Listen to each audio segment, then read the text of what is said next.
So I've got our medical baskets out that I keep in the kitchen, and they're not for medical emergencies, but they are for, you know, a bump on the head, a splinter, a grazed knee, or an illness, a cough or cold or something like that. So Archie and I are going to chat through what is in our baskets and what are my sort of top tips for things that you should have in the cupboard ready to hand when you've got small children.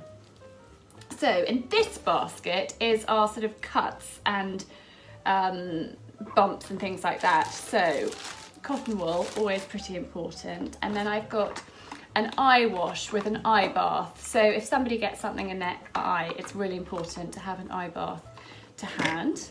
And then this is a burns kit, which is, I actually haven't needed to use it for a long time. So this is a new packet. But if the children were to burn themselves on the Aga or the fire outside or something, I've got this, which is really good. It's important to run a burn underwater, isn't it? For how long? 5 minutes. Well, at least, maybe even 10, 15 minutes, depending how bad it is. And then I've got this kit, which is really good. So this is Monday Care Burn Kit for minor burns, scalds and sunburn. Then I have got a packet of plasters. These are my favourite. They're fabric and they come in different sizes. The waterproof plasters I find really pathetic, but these are a brilliant brand and I've been using those for a long time. A cool ice pack, which you just shake or stamp on it. Well, not stamp on it too hard, but you give it a really good shake, and then it's, if somebody's got a sprain or a bump to the head or something, this is an instant ice pack. Then we've had to use these a lot with Gus, haven't we? Yeah. Steri strips. So Gus is often cutting himself, and not deep enough to need stitches, but Steri strips are brilliant. They come in these packets, so slightly different sizes and lengths. And I find these an essential thing to have in the cupboard with small children. So always got those to hand. What else have we got in there, Arch? Got some Tape, that's tape. Quite useful. Compeed, that's for blisters, so that's always useful to have. Do you remember us using this? Spray plaster. So this is instant action against bacteria. It's spray on plaster, so you shake it and spray and it just seals the skin. So that's quite a useful thing to have. Malums. Tell everybody about those, Archie. It's really fun to just, like, when you're hurt and you just find a packet of malums in the medical box. It's a good distraction, isn't it? Yeah, for splinters. Yes, so that's what I'm about to get on to. So some tweezers, always keep some tweezers, and the children hate this part. Needles. So I use a sharp needle and a pair of tweezers to get splinters out. My lot are always getting splinters, aren't you?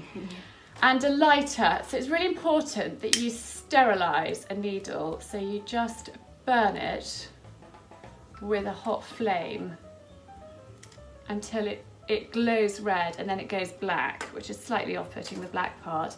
But oh, and it's hot, so be careful. It's fine at the end, don't get too close. Let it cool for a moment, and then you can get the splinter out. So we find to have a packet of sweets in our medical basket a really good distraction while I'm trying to get a splinter out. So those are very essential to have to hand. You don't want to be running around looking for a needle and tweezers when somebody's come in with a splinter. The sooner you get a splinter out, the better, because it doesn't have time to dig in too quickly. Right, we've got a thermometer in here. I find these ear thermometers really useful and pretty accurate.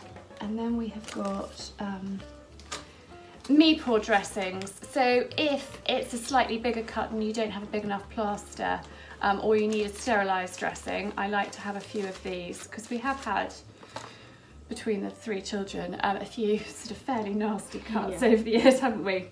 And then arnica. Really, I am a massive fan of arnica pearls, aren't I? I'm often giving them to you. So you pop them in the cap, and then, depending on the package, I can't get those out, but you just pop those in and suck on them. And they're also quite a good distraction if somebody's hurt and going to get a nasty bruise, to suck on that. And I've also got in here arnica cream. So if anyone was to get a nasty bruise, you know, on their face or leg or whatever, I rub some of that in. And then I've got some tea tree, which is a natural antiseptic. And I also have some Germaline wipes. Gus has had a couple of nasty cuts that have got infected and he's had to go on antibiotics. So I am a stickler for making sure a cut is really, really well cleaned out, aren't I? I'm not sure everyone's horror.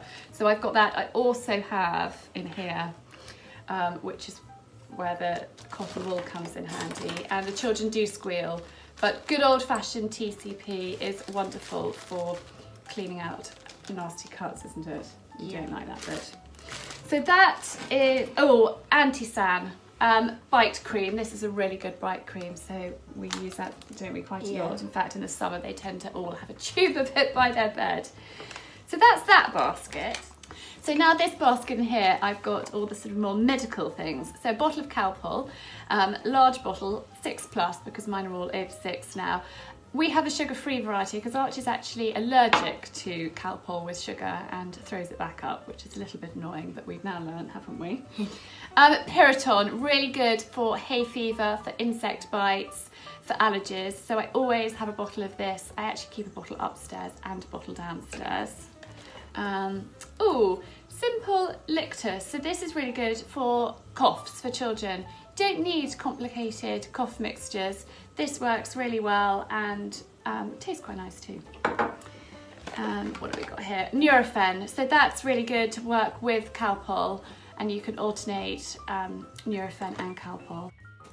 So this is Advil, which is the equivalent of Nurofen, but the French version. So whenever we're in France, my husband Simon's often in France, isn't he? Yeah. And I say, please, can you bring Advil back? The great thing about it, and it comes with this syringe, is it's done on body weight. So for example, say Archie's 20 kilos. We haven't actually weighed you for a while, so I'm not sure he is. But say he's 20 kilos, then I would fill the syringe up to the 20 kilo mark. And so he's getting the right dose for his body weight. So big fan of Advil. Then, Gaviscon. That's more for Simon actually, but quite useful to have in here.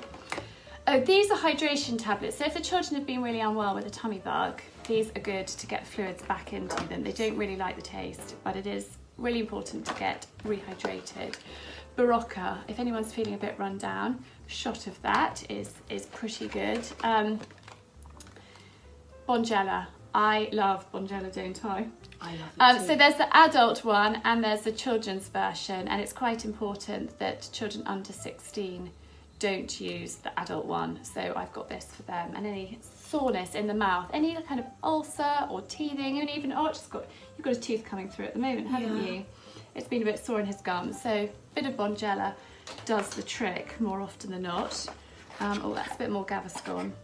Strepsils, really good, sore throats, and I think it's quite important that children aren't sucking too many sweets. So we've got Hall Soothers, but they like those a little bit too much, so those are a kind of better equivalent because they don't have so many.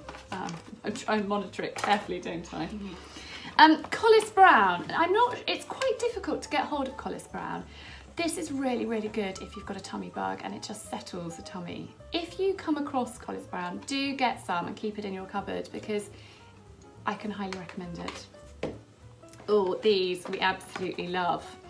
Cool and Soothe. So these are the adult ones. They do a children's version, but they're just slightly shorter. There's nothing different in them. And we use these if the children have got a temperature, if you're feeling unwell, if they've got a bad headache, and you just pop them on the forehead and they feel like the equivalent. When I was a child, we used to have a cold flannel. These are the equivalent, but they last for ages, and I'm a massive fan of those. Probiotics. So these are really important. If the children or adults have had a course of antibiotics, it is really important for your body to have a course of probiotics. So I keep a box of those in here. Then we've just got some paracetamol. There's 2 boxes of those there. That's Coco's cream. So Coco gets sore behind her ears and behind her knees. It's not an eczema. It's a little bit like athlete's foot actually, but in an odd place behind here. So this cream is amazing for that. bites and stings. So waspies, I can't find anymore. I think they've stopped manufacturing it. So this is the jungle formula, which is the equivalent, which is really good for a wasp or a bee sting or nettles, something like that. So that's good to have in here. Broline eye drops for minor eye infections. I always keep some of that. Coco particularly is prone to styes. That's another bottle of Calpol. Oh, Ovex. This is for worms. I like to keep a packet in here. Living in the country particularly and having lots of animals, the children haven't had them for years, and Arch probably doesn't even remember these, but they have had worms in the past, and I think it's really from not washing their hands properly and getting dirt under their nails and then putting their fingers in their mouths. Worms are absolutely horrible, and I only worked out what was going on when they said their bottoms were really itchy, which I know is pretty gross, but it literally feels like your bottom hole is on fire. So a packet of those is essential. If anybody tells you they have a very itchy bottom, one of those does the trick. Oh, Lemsip, paracetamol, dissolvable ones in water. Suppositories. We went through a phase where my children, when they had a very high temperature, were sick with any Calpol or Nurofen. So I do keep a packet of suppositories. So they're paracetamol. They actually work much quicker than taking it through the mouth. It's pretty horrid, and I did use them more when they were younger. And again, these come from France. You can buy them over the counter in France. Glycerine, again, for sore throats, really. And I also use it in the Christmas cake icing. Oh, fast melts. So these, you don't like them, do you? No, I hate them. But Coco likes these. Archie won't take them, but they, Calpol, just a different way of taking it. Oh, so these are hay fever. I suffer really badly with hay fever. So those are eye drops and nose drops for hay fever. And that's an antihistamine that I take, Zyrtec, when my hay fever's bad. Then Rescue Remedy. In fact, I haven't taken this for years, but it is quite good actually if you're stressed out or anxious or got to go and do something that might be really unsettling, like a funeral or a really emotional time. Quite good to have a box of that. And then Pseudo-Cream. Oh, we love this stuff, don't we? Yeah. So really good, not just for nappy rash and sore bottoms, but for cuts and grazes and things like that. We love Pseudo-Cream. And then Savlon, antiseptic, good old Savlon, can't beat it. So I like to be prepared for all eventualities. I was a girl guide and my motto is be prepared, isn't it, darling? Yeah. So I've got quite a lot in my medical cupboard downstairs in my baskets, but I hope you found it useful having a look through them with me. And Arch, thank you for your help. Thank you.